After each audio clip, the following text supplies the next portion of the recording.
Hello guys, I'm back with another video. But instead of an article this time, we got a video from Global News. Apparently, some farmers in Durham haven't been having the most happiest of times with the new increase in carbon tax that has come in, and there's been a pretty good reporting coming from the Global News. So let's get into it and see what farmers think. Federal government's recent carbon tax hike and its cost on production. They say the tax is costing them and making it hard to compete in international markets. Lexi Benedict has more in tonight's top story. This is wrong, and I really believe that we have to fight. This carbon tax is the wrong time. Local farmers have had enough, taking their tractors to the streets today in response to the federal government's recent carbon tax hike. Of course. Well, that would make sense. I mean, I think we've all had enough of this increase of hikes and all of that. Nobody can afford nothing, and gas has gone up, at least here in Alberta, to $1.60. I mean, but who knows what's going to happen with these guys. I remember being down in Ottawa during the Freedom Convoy, and we all remember what happened there. To protest the carbon tax and its effect on farmers, and the big thing is the effect on the cost of groceries. It's getting shoved down our throat as farmers and as society. Starting in Manila, they made their way into Pickering, dropping off letters to local Liberal MPs across Durham region and to raise awareness. Farmers here today say they're frustrated and are hoping to send a message to Ottawa to eliminate the carbon tax on food production. Yeah. Well, I don't know if these farmers have been watching the news or not, but the Conservatives have already put multiple motions forward asking them to take the carbon tax off of food production, and the Liberals keep on saying, "Oh no, this is like, that's not happening. That's not happening." We all know 8 out of 10 Canadians get more back from this carbon tax that than they put in, and doing this would reduce the amount that they get back. The Conservatives just want to reduce the amount of money that that low-income households get from this carbon check or whatever that you get in the mail. Ugh. So, and yeah, we all the normal people out there know that that's not true, because we can do the math when we see our credit card bill or, well, our bills at the end of the month. And we also know what's happening to the food bill. Exactly. This tax. With exporting products, we have to compete with farmers in other countries who don't have it at a cost like this. Canada's price on carbon pollution increased by $15 per That's one thing you don't think of, is, yeah, all of Canada's farmers have to compete with, like, American farmers. And a lot of these states in America don't have a carbon tax. And if they do, they're probably not as high as we have in Canada. So, unless the farmers are just going to eat the cost and not send it down to us consumers, there's nothing they can do. And I know a lot of farmers, and a lot of farmers are eating as much cost as they can, because they don't want to put this on the consumer.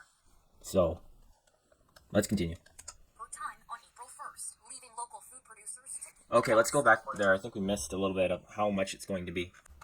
on carbon pollution increased by $15 per ton on April 1st, leaving local food producers $15 per ton. Parliamentary budget officer, a couple of $100 million a year that farmers are paying in carbon tax that then has to get passed on through consumer prices at every other stage of production. And while the federal government does offer a rebate to consumers, that's not the case for farmers. We are hurting. See, that surprised me when I first saw that farmers don't get this rebate back, and they pay so much into this because of the gas that they themselves have to put into, like, all of their tractors, all of their equipment. And these, like, tractors, they're massive, and their planes when they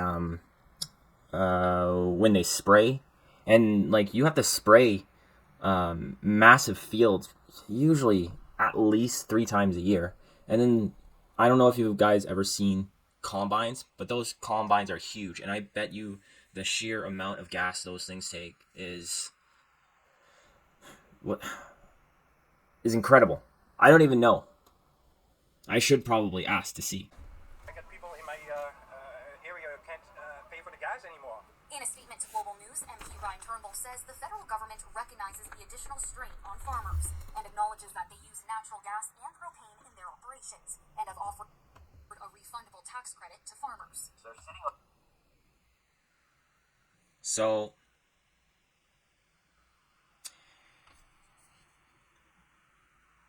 most farmers don't have propane and natural gas running vehicles. And well, I'm assuming most of them run on gas.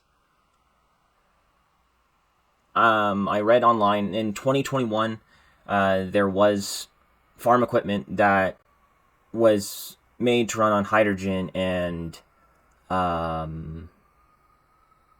natural gas, but those are still new. So this is the thing. It's like the government saying, "Oh, you're rich farmers. You could just buy all new equipment." Right? Buy new equipment, and so you can use natural gas and propane to run it all. And hey, guess what, government?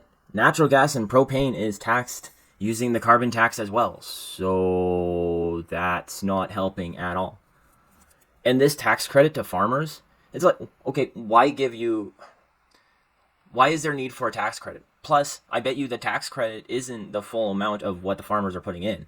So just don't tax the farmers and let them do their thing.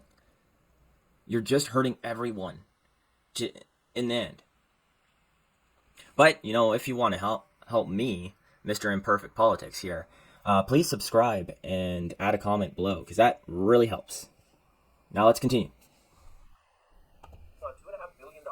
That's going up to $3.1 billion later this year.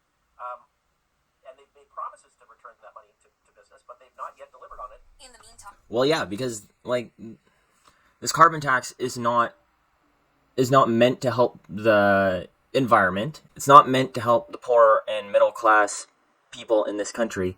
It's meant as a tax plan. It's meant to siphon as much money out of the people of Canada as possible. That's why it keeps going up every couple of years, right? Because if it wasn't because it's not working, and so that's why they're increasing it. So why would you double down on something that's not working? What do they say? The embodiment of craziness, or the embodiment of madness, is doing something over and over again and failing and expecting a different result. farmers continue to make noise in their fight against the increase. Lexi Benedict, Global News. Local farmers. So that's about it for Global News coverage for this farmers' protest.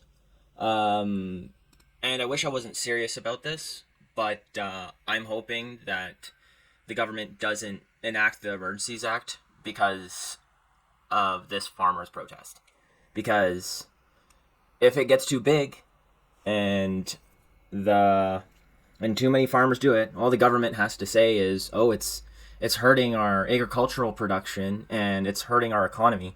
So we're going to have to enact the Emergency Act again and get the cops to come out with guns and start arresting these farmers and start halting their bank accounts again. And if you asked me 3 years ago if that would have ever happened, I would have said not a chance in Canada. But after the Freedom Convoy and what happened there, yep. Like I said, hopefully it doesn't happen, and hopefully everything's just peaceful and calm, and hopefully this protest will work, and the farmers can get the carbon tax off of their their bills. So other than that, hopefully you guys have a good day, and I'll talk to you later.